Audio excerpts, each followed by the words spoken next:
Okay guys, open your camera application and I'm using my front cam. You can see here my recording camera is on the screen. Just tap to capture.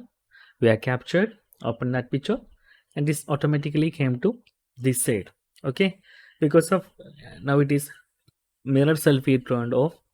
Then go to settings, select camera from the left side. You can see here, select camera from the left side. Then turn on mirror front camera. Okay, that's guys very simple tutorial. And go to camera application. You can open your camera application, then we capture the picture again. Okay, captured, then open it. Now the camera on the same side. So if you turn on the camera mirror feature, then camera save what you see on the screen. Okay, there is no mirror selfie. So this is a feature that's called mirror selfie. So it's very useful whenever you take pictures with your front cam.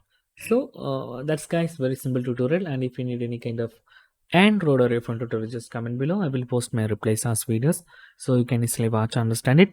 And if you enjoyed this video, please like, comment, share and subscribe our channel for getting more videos like this. Thank you so much for watching. Have a nice day. Bye bye.